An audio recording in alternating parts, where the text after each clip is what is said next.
the evolution and the legal landscape of freemium and sweepstakes gaming.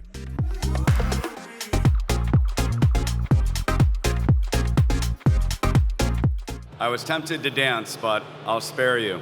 My name is Bill Gantz. I'm an attorney in the United States, and the topic today is one that has been very popular at G2E and other events. It's kind of the topic of the day. It is to discuss freemium and sweepstakes gaming.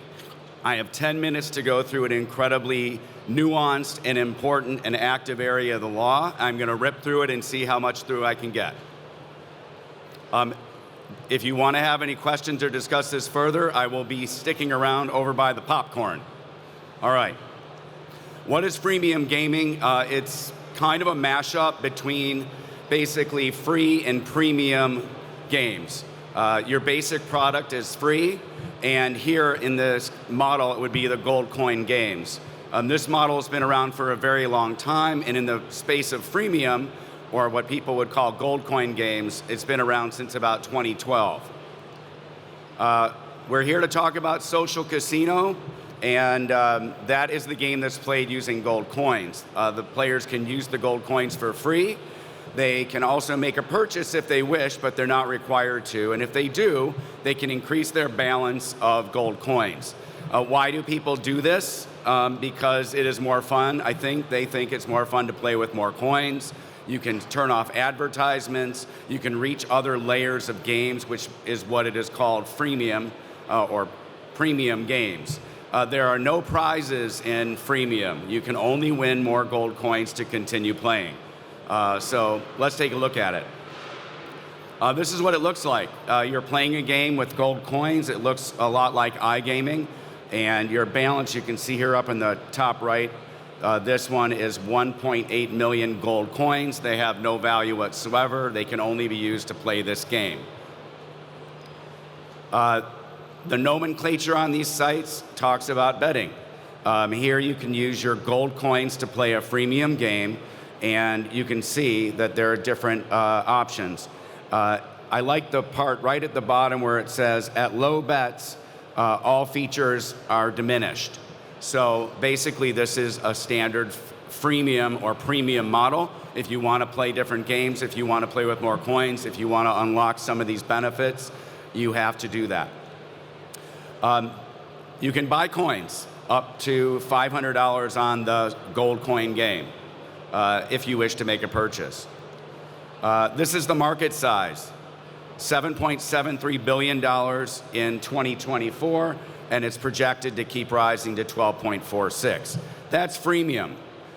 These are the main operators, and the one thing I'd like to point out is that the sweepstakes operators, which I'll discuss in a moment, are also freemium operators because on one side they have gold coin games, and on the other side they have the sweepstakes games.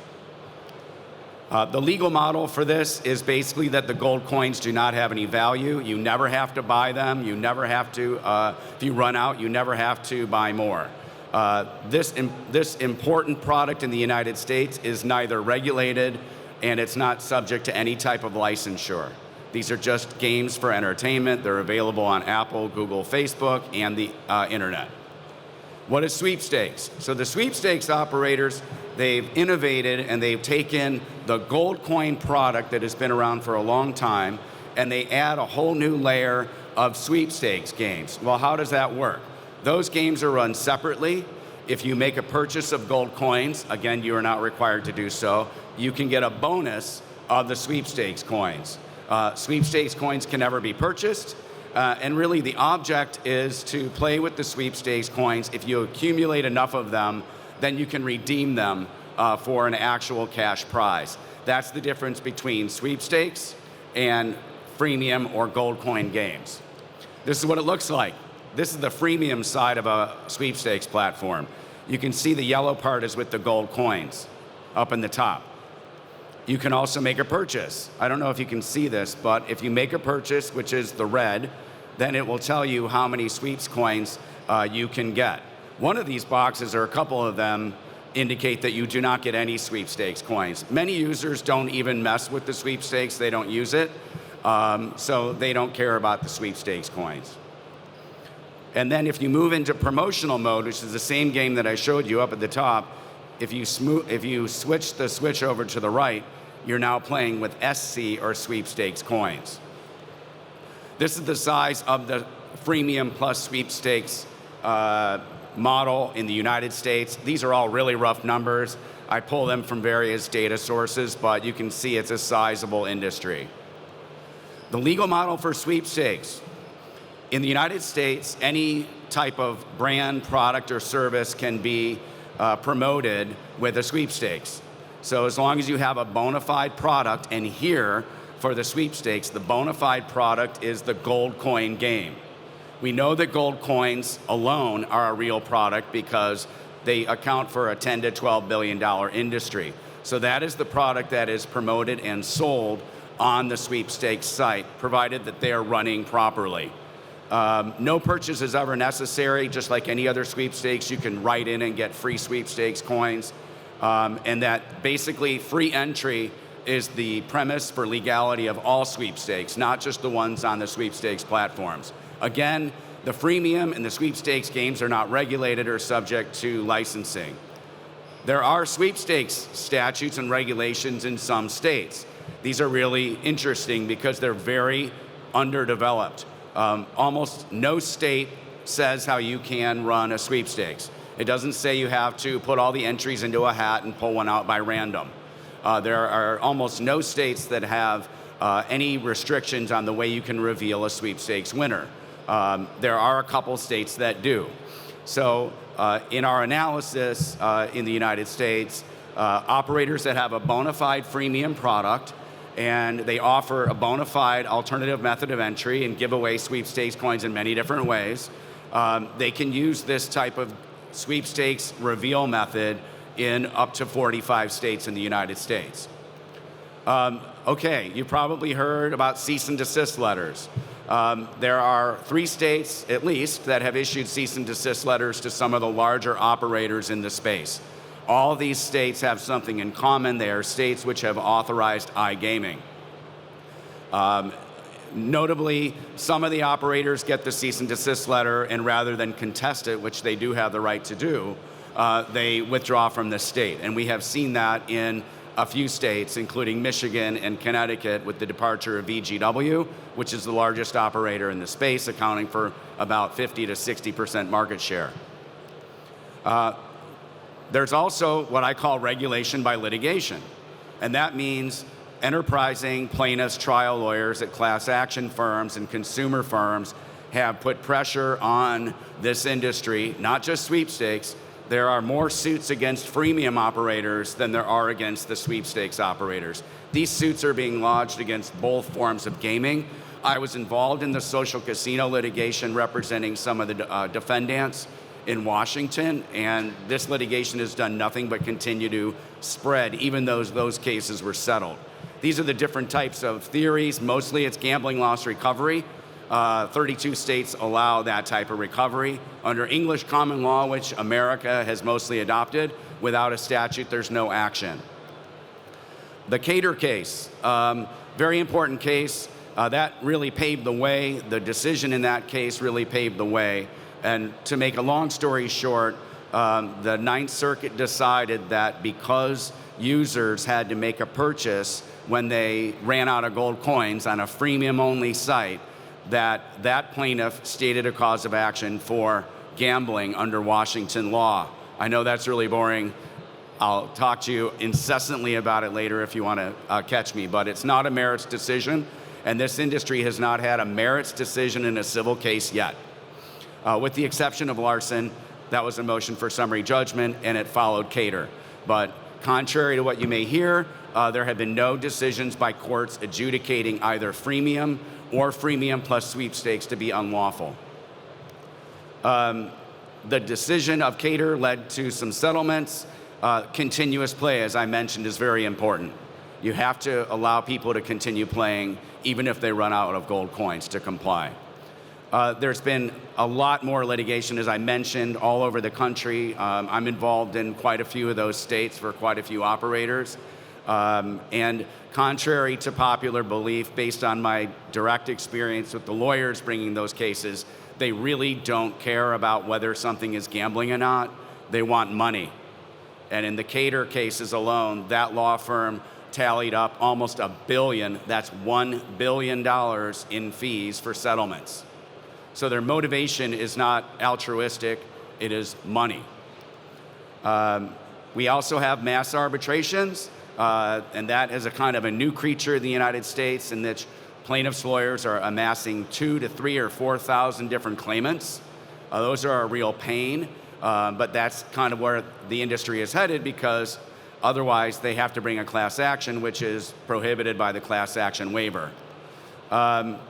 There's also a very big case pending against Apple, Google, and Facebook. It's in the California courts, but it went up to the Ninth Circuit.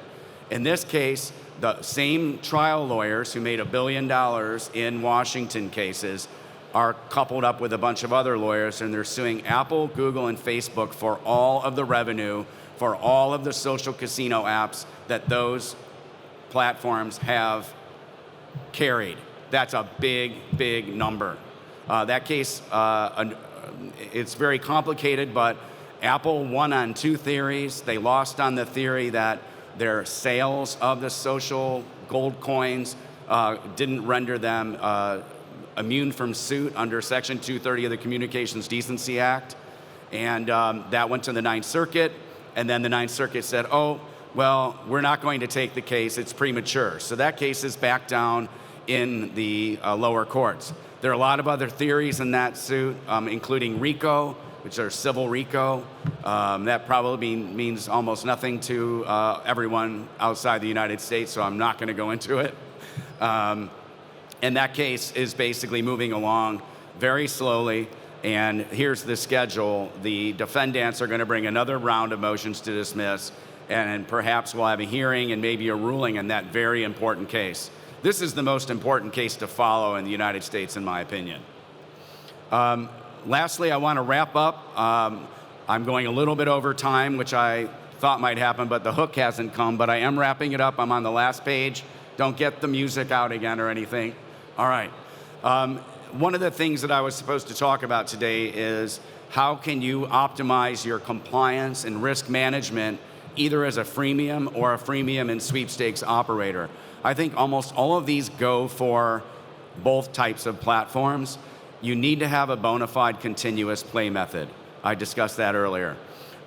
You should have, if you're a sweepstakes provider, a bona fide freemium platform. That means people really are using the gold coins that you are selling. That's important.